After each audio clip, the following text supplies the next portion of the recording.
तो चलिए बच्चों, हम अपने नेक्स्ट टॉपिक की तरफ बढ़ते हैं जिसका नाम है इम्यूनिटी।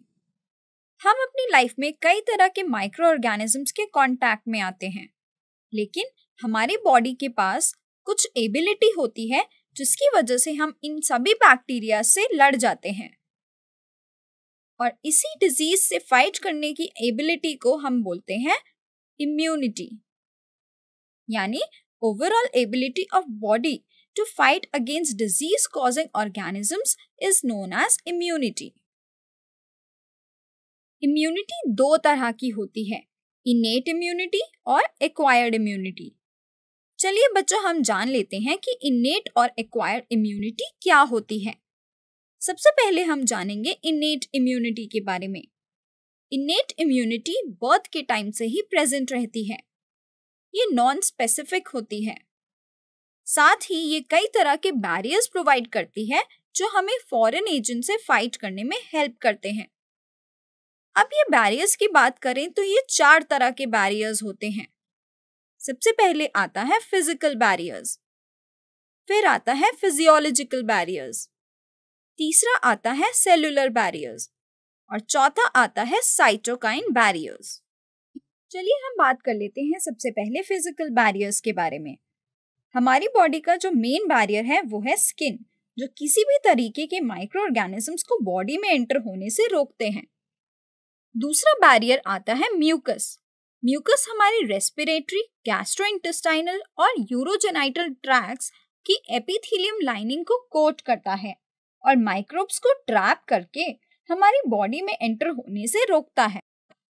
सेकेंड टाइप का बैरियर आता है फिजियोलॉजिकल बैरियर, जिसके एग्जाम्पल्स हैं acid in stomach, saliva in mouth और tears in eyes। ये सभी माइक्रो ऑर्गेनिजम्स की ग्रोथ को रोकते हैं। थर्ड टाइप का जो बैरियर आता है वो है सेलुलर बैरियर्स। हमारी बॉडी में ऐसे कई तरह के सेल्स होते हैं जो माइक्रो ऑर्गेनिजम्स को डिस्ट्रॉय करते हैं, जैसे कि neutrophils, monocytes, natural killer cells जिनको हम शॉर्ट फॉर्म में NK सेल्स भी कहते हैं, और मैक्रोफेजेस। यहाँ पर आपके सामने जो दिखाया गया है वो एक मैक्रोफेज है जो एक एंटीजन के पीछे भाग रहा है और फिर वो उसको जाके एनगल्फ कर लेता है और उसे डिस्ट्रॉय कर देता है। अब आता है लास्ट बैरियर जो है साइटोकाइन बैरियर, जिसका एग्जाम्पल है इंटरफेरॉन।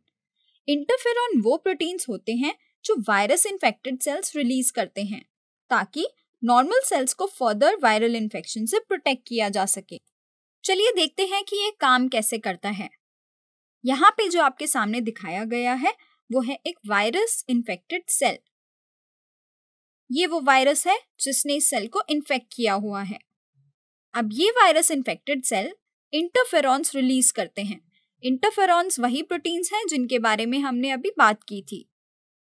ये इंटरफेरॉन्स नॉर्मल सेल को जाके प्रोटेक्ट करते हैं, यानी यहाँ पे अगर कोई भी वायरस आके इसको इन्फेक्ट करने की कोशिश करेगा तो इंटरफेरॉन्स वहां पे उसकी एंट्री को इनहिबिट करेंगे, यानी उसको वहां एंटर नहीं होने देंगे। इससे हम अपने नॉर्मल सेल्स को वायरल इन्फेक्शन से बचा सकते हैं। चलिए अब हम बात करते हैं एक्वायर्ड इम्यूनिटी की। ये हमारे बर्थ से प्रेजेंट नहीं होती, इसे हम अपनी लाइफ टाइम में ही एक्वायर करते हैं। ये पैथोजन स्पेसिफिक होती है और साथ ही इसे हम मेमोरी से भी कैरेक्टराइज करते हैं। आगे हम जानेंगे कि हमने क्यों एक्वायर्ड इम्यूनिटी को कहा है कि ये पैथोजन स्पेसिफिक होती है और हम इसे क्यों मेमोरी से कैरेक्टराइज करते हैं। मेमोरी से हमारा मतलब है कि जब हमारी बॉडी के सेल्स फर्स्ट टाइम पैथोजेंस के कांटेक्ट में आते हैं तो वहां पर एक प्राइमरी रिस्पॉन्स क्रिएट करते हैं, जिसमें कई तरह की एंटीबॉडीज जो हैं वो वहां पर रिलीज होती हैं। लेकिन ये जो प्राइमरी रिस्पॉन्स यहाँ पे क्रिएट होता है ये बहुत ही लो इंटेंसिटी का होता है। अब अगर यही पैथोजेंस दोबारा हमारी बॉडी के अंदर एंटर करते हैं तो हमारी बॉडी के सेल्स उन्हें एकदम से रिकॉग्नाइज कर लेते हैं, यानी हमारी बॉडी सेल्स को याद आ जाता है कि ऐसे पैथोजेंस हमारी बॉडी में पहले भी आए थे।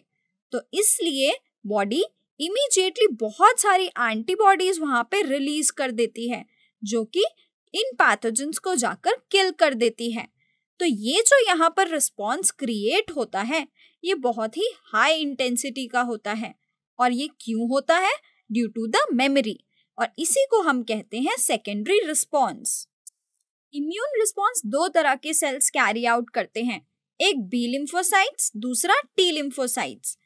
बी लिम्फोसाइट्स का काम होता है to produce an army of proteins in response to pathogens, जिनको हम कहते हैं एंटीबॉडीज।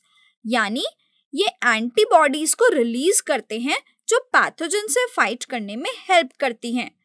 और वहीं अगर हम बात करें टी लिम्फोसाइट्स की, तो टी लिम्फोसाइट्स कोई एंटीबॉडीज नहीं बनाते, लेकिन ये बी सेल्स को एंटीबॉडीज प्रोड्यूस करने में हेल्प करते हैं। चलिए बच्चों, तो हम जानते हैं कि एक एंटीबॉडी का स्ट्रक्चर कैसा दिखाई देता है। एक एंटीबॉडी टिपिकली ऐसी दिखती है, जिसमें दो लाइट चेन्स प्रेजेंट होती हैं, जो यहाँ आपको ग्रीन कलर में दिखाई दे रही हैं। साथ ही यहाँ दो हेवी चेन्स प्रेजेंट होती हैं, जो यहाँ ब्लू कलर में दिख रही हैं। इसीलिए हम एक एंटीबॉडी को H2L2 फॉर्मूला से भी रिप्रेजेंट करते हैं। साथ ही एंटीबॉडीज के अंदर दो एंटीजन बाइंडिंग साइट प्रेजेंट होती हैं। एंटीजन बाइंडिंग साइट वो साइट होती है जहां पर एंटीजन्स आकर एंटीबॉडी से बाइंड होते हैं। एंटीबॉडी के अंदर सल्फर बॉन्ड्स भी प्रेजेंट होते हैं। हमारी बॉडी के अंदर कई तरह की एंटीबॉडीज प्रोड्यूस होती हैं, जैसे कि IgG, IgM, IgE, IgD और IgA। एक्वायर्ड इम्यून रिस्पॉन्स दो तरीके का होता है, ह्यूमोरल रिस्पॉन्स और सेल मीडिएटेड रिस्पॉन्स, जिसे हम सेल मीडिएटेड इम्यूनिटी भी कहते हैं। ह्यूमोरल रिस्पॉन्स एंटीबॉडीज के थ्रू होता है, जबकि CMI टी सेल्स के थ्रू होता है। यहाँ पर ग्रीन कलर का ये एंटीजन आप देख रहे हैं, इस पे एंटीबॉडीज बाइंड करती हैं और इसको किल कर देती हैं। एक बार दोबारा देख लीजिए, ये एंटीजन है और ये एंटीबॉडीज इस पे बाइंड कर रही हैं और इसे किल कर रही हैं। अब चलिए देख लेते हैं CMI में क्या होता है। ये एक नॉर्मल सेल है जो अब इन्फेक्टेड सेल बन गया है। यहाँ पर एंटीजन्स आ गए हैं। अब ये एंटीजन्स को उसने रिप्रेजेंट कर दिया, जिसको टी सेल आकर रिकॉग्नाइज करेंगे, यानी पहचानेंगे। अब टी सेल्स को ये समझ आ गया है कि नॉर्मल सेल्स इन्फेक्ट हो गए हैं। अब ये इन एंटीजन से जाकर बाइंड करेगा और बाइंड करने के बाद ये इस इन्फेक्टेड सेल को खत्म कर देगा, यानी डिस्ट्रॉय कर देगा। अच्छा बच्चों, आपने ऑर्गन ट्रांसप्लांटेशन का नाम तो सुना ही होगा और आप ये जानते ही होंगे कि बहुत लोगों में बॉडी के कुछ ऑर्गन्स जैसे हार्ट, आई, लिवर या किडनी ये सैटिस्फैक्टरली काम नहीं करते। तो उस केस में सिर्फ एक ही ऑप्शन बचता है, जो है ऑर्गन ट्रांसप्लांटेशन। चलिए आगे हम देखेंगे कि ऑर्गन ट्रांसप्लांटेशन क्या होता है। ऑर्गन ट्रांसप्लांटेशन में जिससे ऑर्गन लिया जाता है उसे हम कहते हैं डोनर, और जिसे ऑर्गन्स की जरूरत होती है उसे हम कहते हैं रेसिपिएंट। बच्चों, मैं यहाँ आपसे एक सवाल पूछना चाहती हूँ। क्या आप समझते हैं हम किसी भी इंसान या किसी भी ऑर्गेनिज्म से ऑर्गन्स को ले सकते हैं, या किसी भी ऑर्गेनिज्म से ऑर्गन ट्रांसप्लांटेशन करना आसान होता है? तो हमारा जवाब होना चाहिए नहीं। आगे हम देखेंगे कि हमें ऑर्गन ट्रांसप्लांटेशन में बहुत सी चीजों का ख्याल रखना पड़ता है।